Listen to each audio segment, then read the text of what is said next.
A blessed day to everyone. I am Eliza Sendon and welcome again to day 95 of 365 Daily Devotion with Bible Character Edition. And today is March 5, 2026. And now the next to the Bible character natin is si Deborah, the woman judge of Israel. For the concept by Pastor Russell, sino ba si Deborah? A God's word governing God's people. Deborah was a prophetess and the judge in Israel. Her story is found in Judge 4 to 5. During her time, the people of Israel again did evil in the sight of the God. Because of their sin, God allowed King Jabin of Canaan and his army commander, Sisera, to oppress them for 20 years. The people cried out to the God for help, and Deborah, siya yung pinadala ng Diyos. Deborah was sitting under a palm tree, and the people came to her for judgment. She did not lead by loud personality or charm. She led by speaking the word of God. She told Barak exactly what the Lord commanded. Gather the army, go to Mount Tabor, and God would give victory. Deborah showed that real leadership is not about being impressive. It is about listening to God and obeying His revealed word. God ruled His people through His word spoken by His servant. Now for our scripture reading, ito ay mababasa natin sa Judge 4, verse 1 to 9. And verse 1, again, the Israelites did evil in the eyes of the Lord, now that Ehud was dead. So the Lord sold them into the hand of Jabin, king of Canaan, who reigned in Hazor. Sisera, the commander of the army, was based in Haroshet Hagoyim because he had 900 chariots fitted with iron and had cruelly oppressed the Israelites. For 20 years they cried to the Lord for help. Now, Deborah, a prophet, the wife of Lapidot, was leading Israel at that time. So, ito pong judge na pinadala ng Diyos ay isang babae. Now, para naman sa ating katuruan, or bago tayo mag-proceed po na dun sa ating katuruan, in the book of Judge, there were called downward spiral of evil, meaning to say may yung nangyayaring kasamaan ay mas pasama pa ng pasama throughout the generation or yung pagtalikod ng mga Israelita doon nga po kay God, kay Yahweh. And there's a cycle of sin, makikita natin may cycle of sin, and therefore meron ding cycle of deliverance. So kahit na gaano pa kaulit-ulit na tumatalikod ang mga tao sa Diyos, ay paulit-ulit din silang nililigtas ng Diyos. And for our teaching, number 1, God uses woman to accomplish great mission. Si Deborah isang prophetess and judge people um, and judge. People came to her to consult for their conflict, yung mga dispute nila sa neighborhood nila, and she's spreading the word of God. So, nangangaral siya, nagbabagi siya ng salita ng Diyos. In Genesis 3 verse 15, God said, through woman, the Savior will come from Eve, dadami ang mga tao, and to Mary, whom Jesus Christ bear. So, gumagamit talaga ng Diyos ng babae, hindi lang puro lalaki. Yung role ng hindi lang puro lalaki yung role na binigay ng Diyos to accomplish God's great mission. And pangalawa, God uses the weak to defeat the strong. Bakit mahihina? Dahil kapag pinagtagumpay sila ng Diyos, hindi ang sarili nila ang itataas nila o ipagmamalaki nila, kundi ang pangalan ng Diyos yung may tataas. Dahil kung yung malalakas yung pagtatagumpayin niya, malamang ay yung sariling kakayahan nila, yung ibo-boast nila, yung ipagmamalaki nila sa ibang tao. Unlike kapag ikaw ay mahina na ginamit ka ng Diyos, ay yung pangalan ng Diyos yung itataas mo, yung dadakilain mo sa iyong buhay, sa iyong tagumpay. Kaya if we feel weak, huwag tayo mag-focus sa ating mga kahinaan. Instead, mag-focus tayo sa kalakasan ng Diyos. Because, point number 3, God is the real warrior in the spiritual realm. Ang totoong lumalaban ay ang Diyos, hindi tayo. God is behind us to support us, to protect us, and enable us to become victorious. Sa totoong buhay, ang Diyos talaga ang unang kumakaharap sa mga laban natin. Maliit man o malaki, ang Diyos ang nauuna.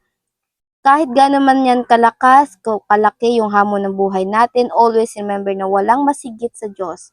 Walang mas lalagpas sa Diyos. He is bigger in any battle in our life. Hindi man natin nakikita physically ang Diyos, tandaan natin yung hamon ng buhay na napagtatagumpayan na niya yan. Nauna siyang magtagumpay bago tayo. Kaya never be dismayed, focus on the Lord's strength.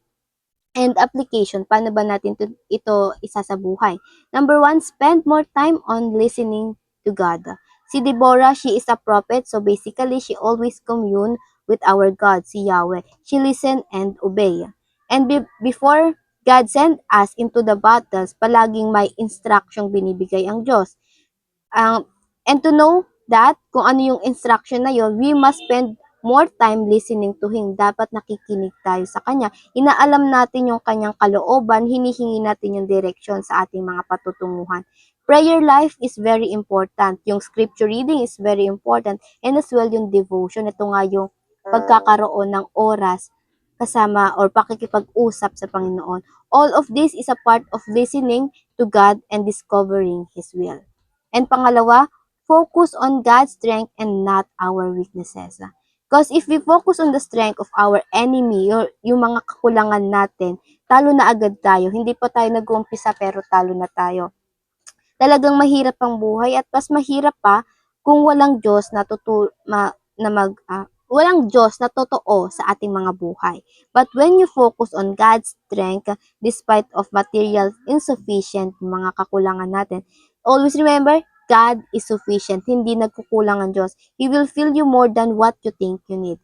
And pangatlo, believe that every battle is God battle. Jesus is in the front line. Lagi siyang nauuna sa atin. Hindi siya lagi lang nasa likod, suportahan tayo.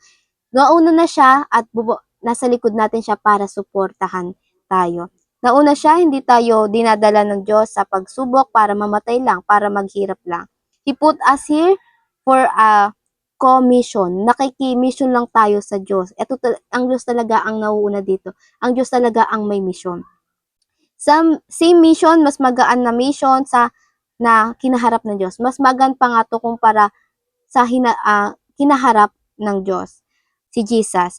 And as long as we know na para sa Diyos, kalooban ng Diyos ang ating ginagawa, wala tayong dapat ipangamba. Dahil again, God will equip you, will make you capable of the mission He puts where you are right now. And reflection, paano ay yung pagninilay-nilayan natin ngayong araw. Why it is important not to focus on our weakness and rely on God's strength. At ayun lang po, before we finally end, let's have a short prayer to end this devotion. And let's pray. Our Father in heaven, we thank you and we glorify you for today's devotion, Panginoon, na muli ay pinarinig niyo sa amin ang iyong mga salita. Na Panginoon, pinaalala niyo sa amin, Panginoon, na kayo ay sapat, Panginoon, sa aming mga pagkukulang, Panginoon. At kayo, Panginoon, ay higit pa sa aming mga kalaban, Panginoon. Yung kalakasan niyo, Panginoon, ay higit pa, Panginoon, sa kanila.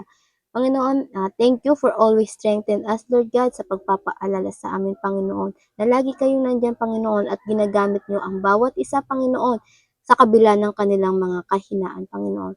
Panginoon, salamat, Panginoon, ay ginaguide niyo kami through your great mission, Lord God. Salamat sa pag-imbita sa amin, Panginoon. At patawarin niyo kami, Panginoon, sa aming mga pagkakasala kung kami nakakalimot, Panginoon, at paulit-ulit na nakakagawa ng pagkakasala, Panginoon. At Panginoon, nananalangin kami ngayon, Panginoon, na hindi nyo kami pababayaan at masililid nyo pa kami towards to you, Lord God, to know you more deeply each day, Lord God. Ayun lamang po. At nawa, Panginoon, ay marami pang makaparinig ng inyong mga salita, Panginoon, at madakila ka, Panginoon, through our life, Lord God. Kayo nawang siya mangunat, makilala ng bawat tao sa aming buhay. In Jesus' name we prayed. Amen and amen and amen.